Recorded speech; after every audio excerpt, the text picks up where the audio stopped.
अस्सलाम वालेकुम वरहमतुल्लाहि वबरकातुहू।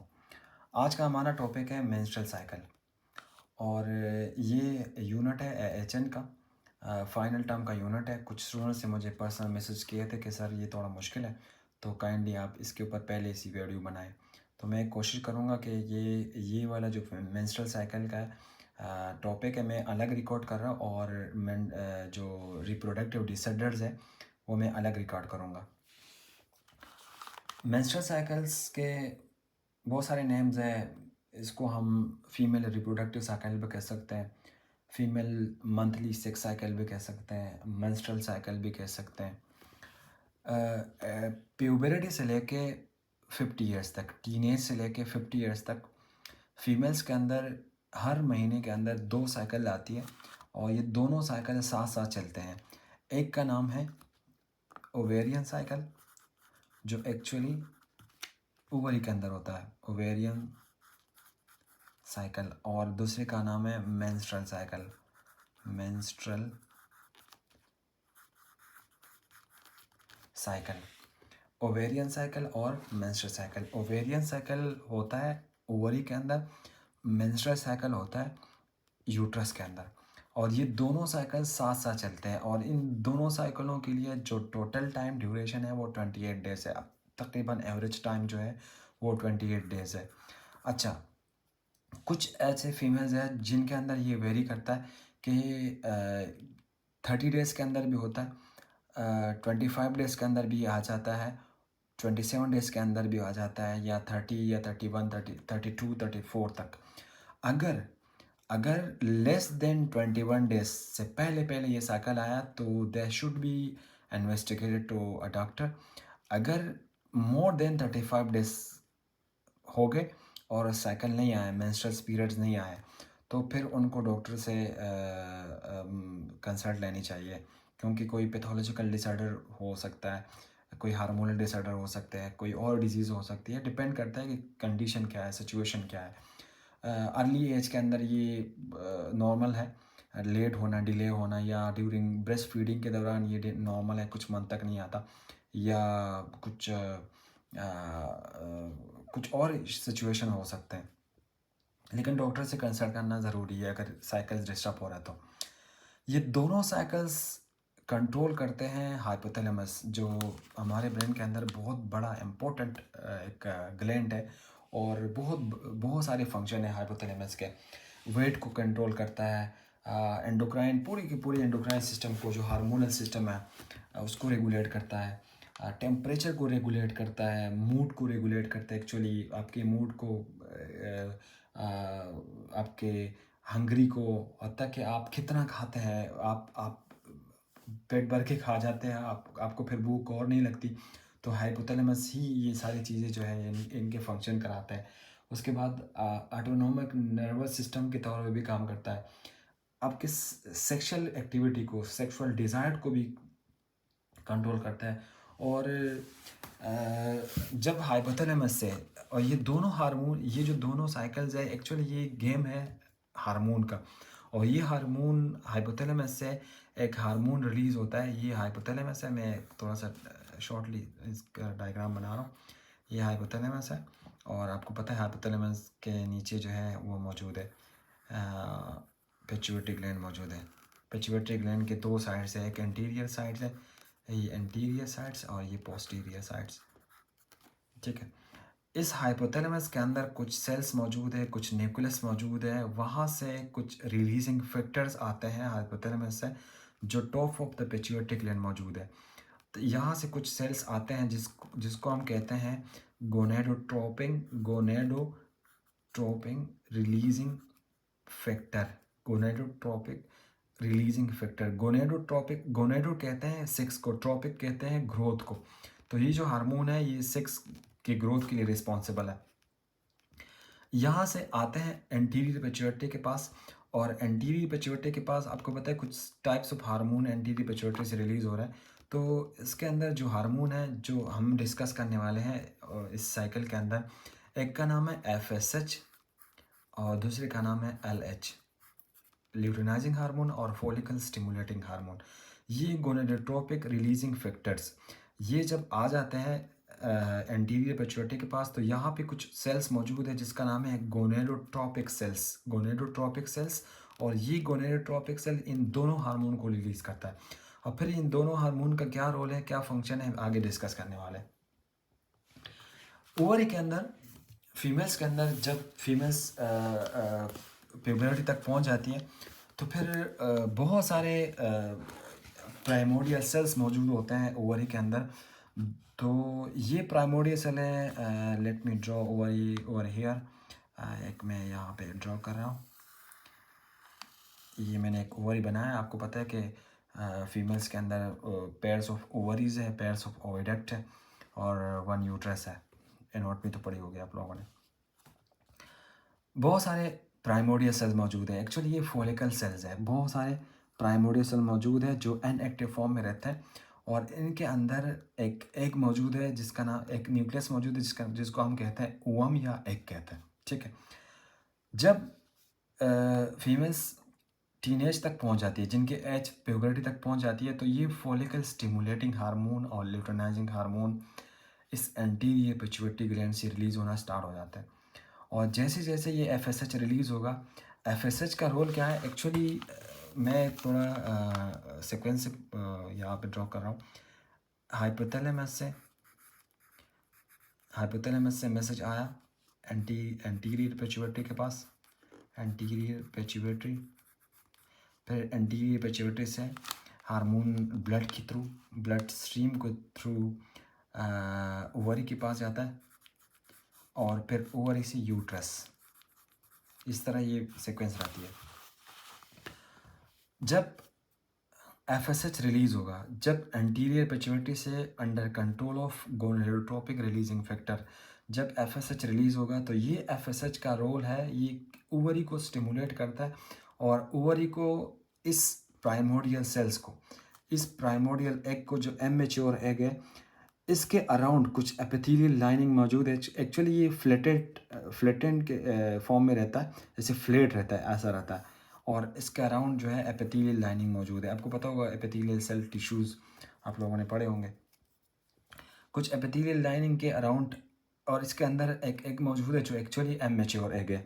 जब ये एफएसएच रिलीज़ होगा एंटीरियर पिट्यूटरी से और आके ओवरी को स्टिमुलेट करेगा, तो इस एफएसएच के रिलीजिंग की वजह से ये एफएसएच के ये जो सेल है, ये जो एग के अराउंड सेल है, ये बनने स्टार्ट हो जाएंगे। ये आहिस्ता आहिस्ता, ये पहले बिल्कुल प्राइमोडियल है, जो इमैच्योर है, जो इसके कोई फंक्शन नहीं है, ये कन्वर्ट हो जाते हैं प्राइमरी के अंदर, थोड़े से ग्रोथ हो जाती है इनकी। मैं यहाँ पे थोड़ा डिटेल से ड्रॉ कर रहा हूँ। यहाँ पे एक सेल, आपको पता होगा कि बहुत सारे प्राइमोडियल सेल मौजूद है, जो मैं सिर्फ एक सेल को आगे लेके चल रहा हूँ। तो ये, और हर महीने के अंदर एक ही सेल ने मैच्योर होना है, और जब ये मैच्योर होगा तो फिर ये जाके ओविडक्ट में जाएगा, और ओविडक्ट से डायरेक्ट जाके यूट्रस में जाता है, और फिर वो आगे जाके क्या करता है, तो फिर मैं आगे डिस्कस करने वाला। जब एफएसएच रिलीज़ होगा, तो ये अराउंड एक ये सेल बनने स्टार्ट हो जाएंगे। ये सेल बनने इस तरह स्टार्ट हो जाएंगे। एफएसएच रिलीज़ होगा, जितना जितना ज़्यादा एफएसएच रिलीज़ होगा, ये सेल आहिस्ता आहिस्ता मैच्योर होते जाएंगे, होते जाएंगे, होते जाएंगे, और ये ग्रोथ होगी इन सेल्स के अंदर। इन सेल्स के अंदर क्या ग्रोथ होगी, और फिर एक टाइम ऐसा आएगा कि ये एक एग है, और इस सेल्स के अंदर एक फ्लूइड फेल होता है, एक फ्लूइड फेल हो जाता है, क्योंकि ये मैच्योर फॉलिकल सेल्स है। और ये मैच्योर फॉलिकल सेल्स ये क्यों होते हैं, ये होते हैं एफएसएच की वजह से। एफएसएच रिलीज हो रहा है एंटीरियर पिट्यूटरी से, और ये स्टिमुलेट कर रहे हैं ओवरी को। और जब ये एक प्राइमोडियल सेल है जिसके अंदर एग मौजूद है, ये आगे जाके मैच्योर हो जाता है, और मैच्योर होने के बाद इस सब को हम कहते हैं ग्रोइंग सेल्स। इस सब को हम क्या कहेंगे, ग्रोइंग सेल्स। और जब ये मैच्योर हो जाता है, तो जब ये ग्रोइंग सेल्स के अंदर फ्लूइड फैल आता है, तो इसका नाम है graphene follicle. Graphene follicle, graphene follicle.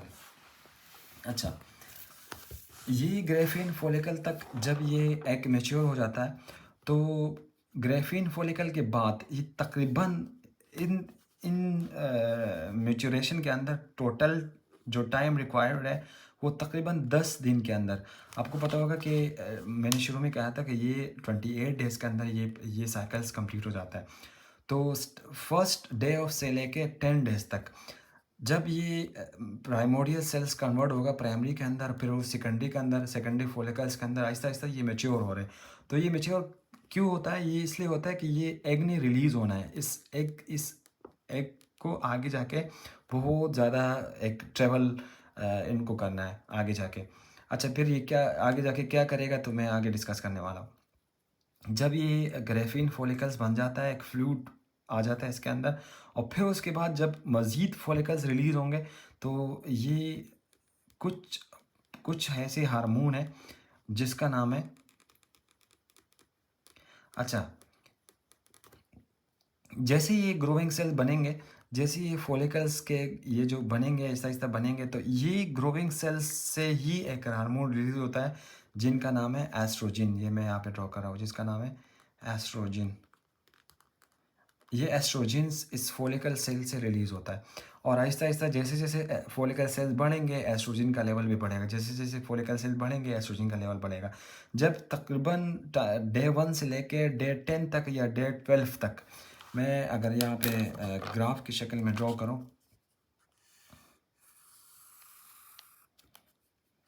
देखो स्टार्टिंग में एफ था, एफ रिलीज़ हो रहा है एंटीरियर पिट्यूटरी से, तो मैं एफ को थोड़ा स्टार्टिंग में कम कर रहा हूँ। उसके बाद जैसे जैसे फॉलिकल सेल बढ़ रहे हैं एफ का लेवल बढ़ रहा है, जैसे जैसे फॉलिकल सेल बढ़ रहे हैं एफ का लेवल बढ़ रहा है। और एफ के साथ साथ मैं यहाँ पे एस्ट्रोजन का भी ग्राफ शो कर रहा हूँ। अच्छा, जैसे जैसे एस्ट्रोजन बढ़ेंगे, जैसे जैसे फॉलिकल सेल बढ़ रहा है एस्ट्रोजन का मैं यहाँ पे ड्रॉ कर रहा हूँ, एस्ट्रोजन भी आहिस्ता आहिस्ता बढ़ रहा है, आहिस्ता आहिस्ता बढ़ रहा है, क्योंकि फॉलिकल सेल्स बढ़ रहा है तो एस्ट्रोजन रिलीज़ होता है, एस्ट्रोजन प्रोड्यूस करता है ये फॉलिकल सेल्स, और इसके अंदर ये एग मौजूद है। और याद रखना ये फॉलिकल सेल्स ने मेच्योर होना है, जब ये मेच्योर होंगे तो ये एग आसानी से रिलीज़ होगा, वरना ये रिलीज़ नहीं होगा।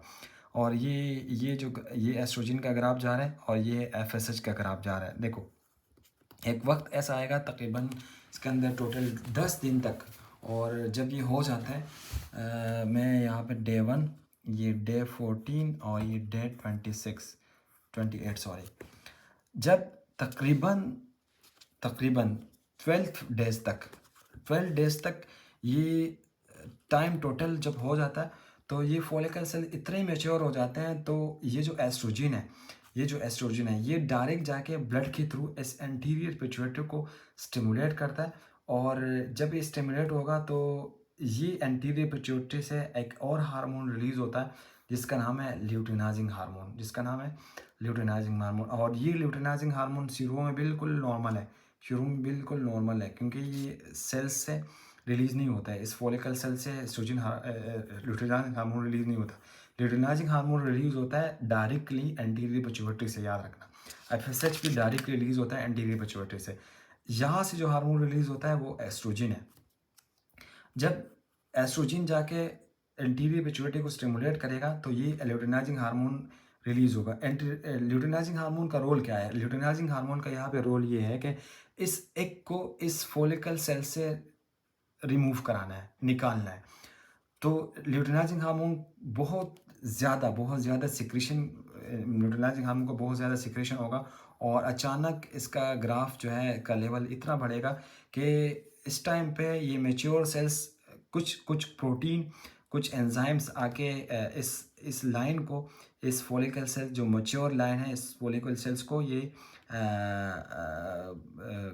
वो करेगा, रप्चर करेगा। जब ये रप्चर होंगे तो ये एग, यहाँ पे मैं एग ड्रा कर रहा हूँ, ये एग आसानी से, क्योंकि यहाँ पे वाटर में मौजूद है, ये वाटर ऊपर से पुश करेगा और ये एग आएगा एक साइड पे, और उसके बाद ये प्रोटियोलाइटिक कुछ एंजाइम्स है, प्रोटीन एक्चुअली पेप्टाइड एंजाइम है, और इसको हम प्रोटीएज एंजाइम भी कह सकते हैं। तो ये प्रोटीएज एंजाइम इस फॉलिकल्स के सेल्स को रप्चर करेगा और ऊपर से ये फ्लूइड इस एग को पुश करेगा, तो ये एग आसानी से इस फॉलिकल से निकलेगा, आराम से निकलेगा। तो जब ये ओवरी जब ये एग इस फॉलिकल सेल से जैसे रिलीज होगा, इसको हम कहते हैं ओवल्यूशन। उसको हम कहते हैं ओवल्यूशन। ओवल्यूशन, देख याद रखना, यहाँ से लेके यहाँ तक ये सारे के सारे ग्रोइंग सेल्स है। ये सारे के सारे क्या है? ग्रोइंग फेज, क्योंकि ये फॉलिकल सेल जो है ग्रोथ हो रहा है। और जैसे ये 14 डेज, जैसे ही डे 14 हुआ, LH हार्मोन का लेवल बढ़ा। और LH हार्मोन ने किया क्या? LH हार्मोन ने इस एग को इस फॉलिकल सेल से रिलीज कराया। जब ये फॉलिकल सेल से रिलीज हुआ तो इसको हम कहेंगे डे 14 पे ओवल्यूशन, ओवल्यूशन कहेंगे। अच्छा, उसके बाद FSH और LH, क्योंकि एग रिलीज़ हुआ। अब जब ये एग रिलीज़ हुआ तो एग ने आके कहाँ जाना है? फॉर एग्ज़ाम्पल यहाँ पे मैं ड्रॉ कर रहा हूँ, यहाँ पे मैं ड्रॉ कर रहा हूँ यूट्रस, ठीक है। ये यूट्रस है, यहाँ पे ओवरी मौजूद है। आपको पता होगा pairs of ovary, pairs of oviduct, और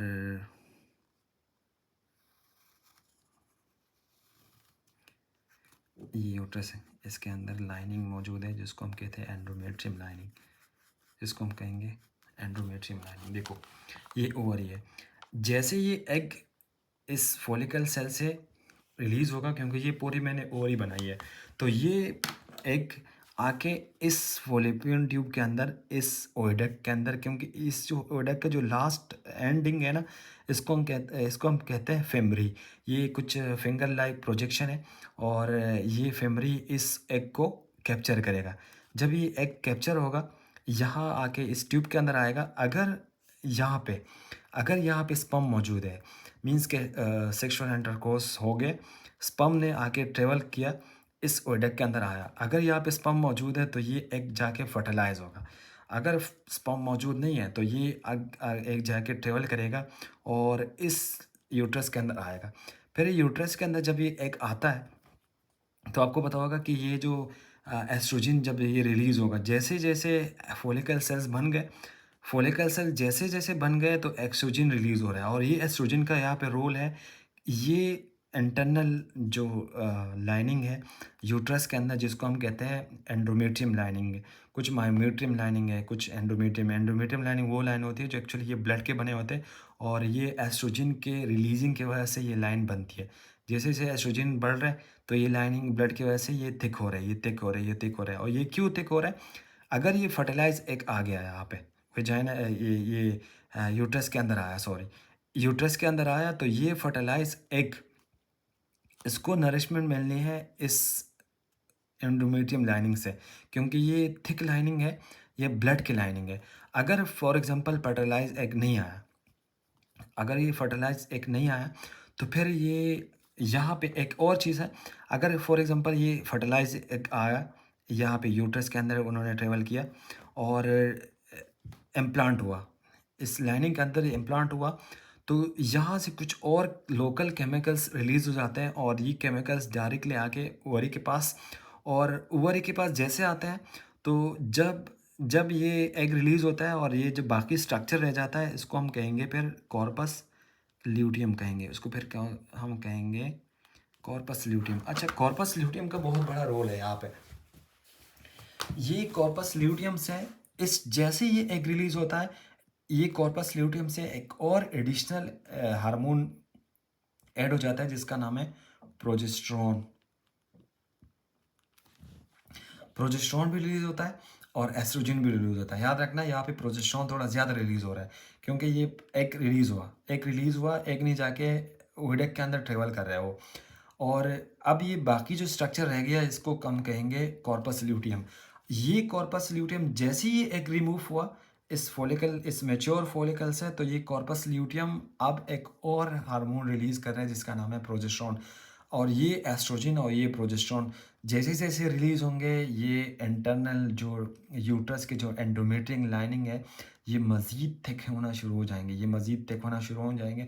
अगर यहाँ पे फर्टिलाइज एग है, अगर यहाँ पे फर्टिलाइज एग है, फर्टिलाइज जैसे फर्टिलाइजेशन हो जाती है, यहाँ पे जाइगोट बनता है और जाइगोट होने के बाद फिर ये दोनों आते हैं। जाइगोट बनने के बाद स्पर्म और ओवम फिर यूट्रस के अंदर उन्होंने इम्प्लांट करना है, और जैसे इम्प्लांट होगा तो इस एंडोमेट्रियम लाइनिंग से उनको नरिशमेंट मिलती है, इस एग को मिलती है। और फिर जैसे ये फर्टिलाइज एग इस यूट्रस के अंदर आ जाता है, फिर यहाँ पे एक और लोकल केमिकल्स रिलीज़ होता है, कुछ सब्सटेंसेस ऐसे रिलीज़ हो जाते हैं, वो डायरेक्ट ओवरी के पास दोबारा आते हैं, और इस कॉर्पस ल्यूटियम से मज़ीद प्रोजेस्टेरॉन और एस्ट्रोजन रिलीज होना स्टार्ट हो जाते हैं, क्योंकि ये कॉर्पस ल्यूटियम का जो प्रोजेस्टेरॉन है और जो एस्ट्रोजन है, इस लाइनिंग को मज़ीद थिक करना स्टार्ट करते हैं, मज़ीद थिक होंगे।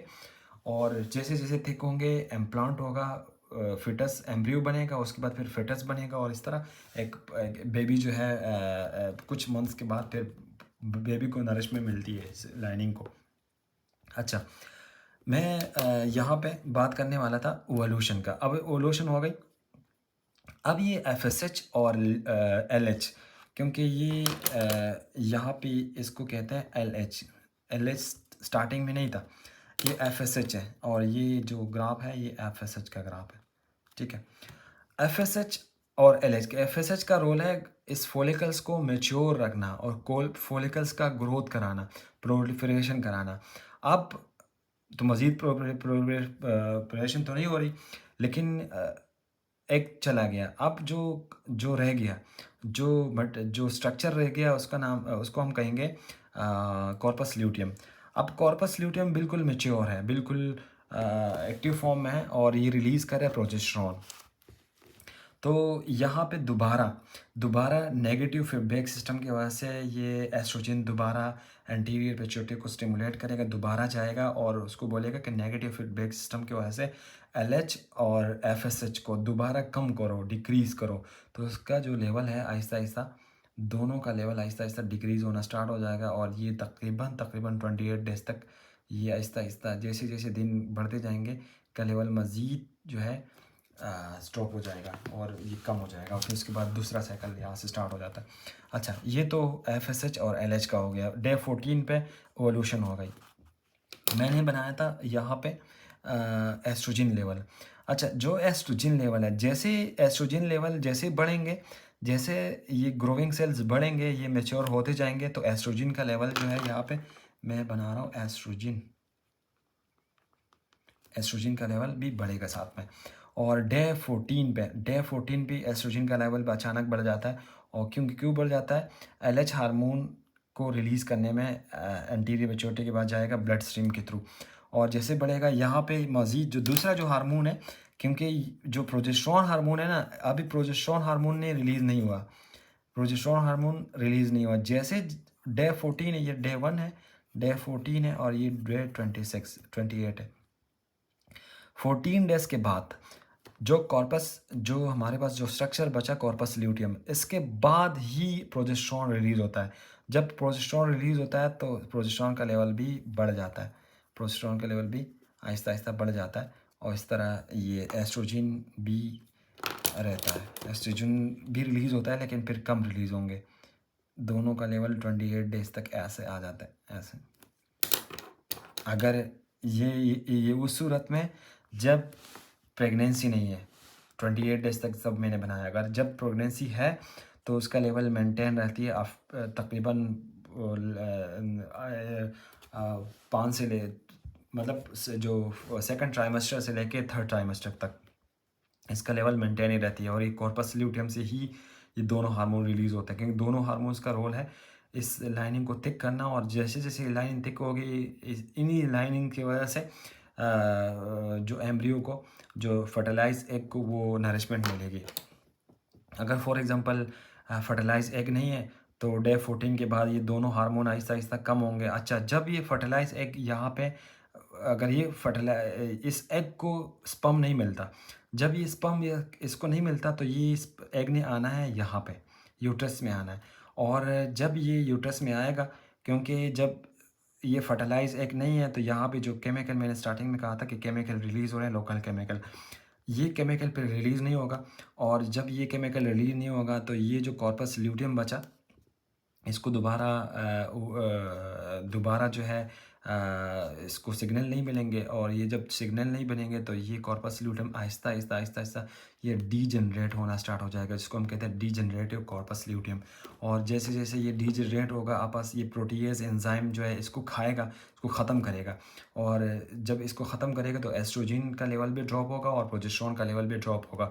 तो ये मैंने शो किया कि जब कॉर्पस ल्यूटियम डीजनरेट हो रहा है तो दोनों हार्मोन का लेवल आहिस्ता आहिस्ता ड्रॉप हो रहा है, ये इसका लेवल भी ड्रॉप हो रहा है और एस्ट्रोजन का लेवल भी ड्रॉप हो रहा है। अच्छा, अब ये तो साइकिल है, ओवेरियन साइकिल। अब मैं बना रहा हूँ मेंस्ट्रुअल साइकिल। देखो,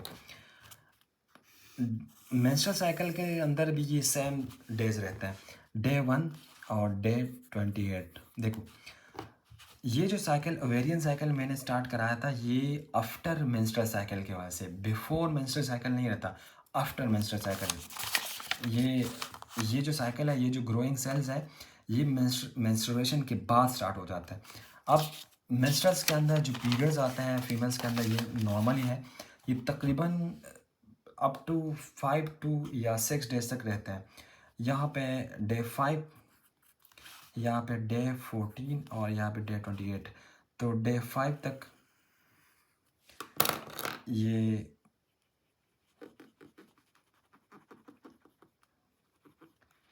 शेडिंग रहती है। अच्छा, देखो, जब अनइम्प्लांटेड, जब ये एग इम्प्लांटेड नहीं है, अब अनइम्प्लांटेड है, जब ये एग अनइम्प्लांटेड है और ये प्रोजेस्टेरोन और एस्ट्रोजन का लेवल आहिस्ता आहिस्ता कम हो रहा है, तो आपको मैंने ये जो बताया था कि ये जो एंडोमेट्रियम लाइनिंग है, जो इंटरनल लाइनिंग है एंडोमेट्रियम यूट्रस के ऊपर जो लाइनिंग है, ये एक्चुअली थिक करते हैं, इसको स्ट्रॉन्ग करते हैं ये दोनों हार्मोन। जब दोनों हार्मोन का लेवल डिक्रीज़ होगा, लेवल बिल्कुल कम होगा, तो ये लाइनिंग खुद ब खुद डैमेज होना स्टार्ट हो जाएंगे, इसके अंदर शेडिंग्स होना स्टार्ट हो जाएगी। और जब ये शेडिंग होना स्टार्ट हो जाएगी तो ये पूरा का पूरा जो मटेरियल है, जो मलबा है, ये आगे जाके वेजाइना में आएगा और वेजाइना से एक्सक्रीट होगा बॉडी से बाहर। और ये तकरीबन 5 दिन तक ये टोटल जो लाइनिंग है, इसके अंदर टोटल 4 से लेके 5-6 दिन तक हो जाते हैं। ये 5 इतने दिन लगते हैं। इतने दिन में ये पूरा मटेरियल, ये पूरा लाइनिंग जो है डैमेज हो जाते हैं, ये शेडिंग हो जाती है और ये डीजनरेट होना स्टार्ट हो जाते हैं। और फिर उसके बाद दोबारा न्यू लाइनिंग बनते हैं, जब दोबारा दूसरा फॉलिकल्स बनता है, दूसरा एस्ट्रोजन बनता है, फिर ये लाइनिंग दोबारा बनाए जाते हैं, ये एस्ट्रोजन और प्रोजेस्टेरोन की वजह से। अच्छा, ये डे 1 से लेके डे 5। अब इससे पहले ये ओवेरियन साइकिल से पहले ये डेज मौजूद है। जब ये शेडिंग होती है, ये इंटरनल लाइनिंग की शेडिंग होती है और ये मेंसेस स्टार्ट हो जाते हैं, तो तकरीबन 5 दिन लगते हैं।